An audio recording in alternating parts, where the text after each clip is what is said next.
கர்த்தாவே, அகந்தைக்காரர் என்னை மிகவும் பரியாசம் பண்ணியும் நான் உமது வேதத்தை விட்டு விலகினதில்லை. கர்த்தருக்குள் பிரியமானவர்களே, உங்கள் அனைவருக்கும் இனிய காலை வணக்கங்கள். இன்றைய வேதவசன தியானத்திற்காக நாம் தெரிந்தெடுத்திருக்கும் வேத பாகமானது மத்தேயு 27 அதிகாரம் 46 வசனம். 9 மணி நேரத்தில் இயேசு ஏலி ஏலி லாமா சபக்தானி என்று மிகுந்த சத்தமிட்டு கூப்பிட்டார். அதற்கு, என் தேவனே, என் தேவனே, ஏன் என்னை கைவிட்டீர் என்று அர்த்தமாம்.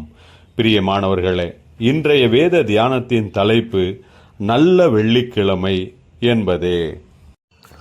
ஆண்டவராகிய இயேசு கிறிஸ்து தேவனுடைய சித்தத்தின்படியே இந்த உலகத்திற்கு வந்து தம்மை தாமே தேவனுடைய காரியங்களுக்காக ஒப்பு கொடுத்தார். தாம் தேவனுடைய நோக்கத்தை நிறைவேற்றும்படிக்கு எப்போதும் ஆயத்தமாகவே இருந்தார். யோவான் ஸ்நானகன் இயேசுவுக்கு ஞானஸ்தானம் கொடுத்தான்.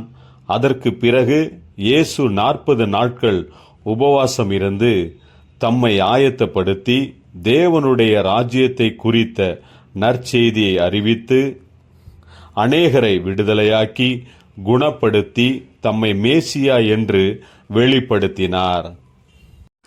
ஆனாலும் தான் பாடுகளை அனுபவித்து மரிக்க வேண்டும் என்றும் சொன்னார். தம்முடைய சிலுவை மரணத்தினால் அநேகர் ரட்சிக்கப்படுவார்கள் என்று தம்மை சிலுவை மரணத்திற்கு ஒப்பு கொடுத்தார். கல்வாரி சிலுவையில் இயேசு, என் தேவனே, என் தேவனே, ஏன் என்னை கைவிட்டீர் என்றார். முழு உலகத்தின் பாவத்தை சிலுவையில் இயேசு சுமந்தபடியினால் தம்முடைய ஒரே பேரான குமாரனை பிதாவாகிய தேவன் கைவிட்டு விட்டார்.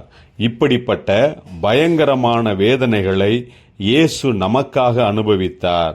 பாவத்தின் சம்பளமான மரணத்தை நாம் இனி சுமக்க வேண்டியதில்லை. பாடுகளையும் வேதனைகளையும் நாம் சுமக்க வேண்டியதில்லை. எல்லாவற்றையும் இயேசுவே சுமந்து தீர்த்துவிட்டார். நமக்கு பதிலாக இயேசு மரணமடைந்தார். அடிக்கப்பட்ட இயேசுவின் சரீரத்தின் இரத்தத்தினால் நமக்கு விடுதலையை அவர் கொடுத்திருக்கிறார். இன்றைய நல்ல வெள்ளிக்கிழமை நமக்கு விடுதலையை தந்திருக்கிறது. இயேசுவுக்கே மகிமை உண்டாவதாக.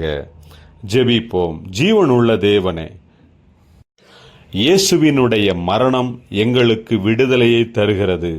நாங்கள் அதை இன்னும் அறிந்தவர்களாக முழுவதுமாக எங்களை உம்மிடத்தில் ஒப்புக் கொடுக்கிறோம். இயேசு கிறிஸ்துவின் நாமத்தில் ஜெபிக்கிறோம் நல்ல பிதாவே. ஆமேன்.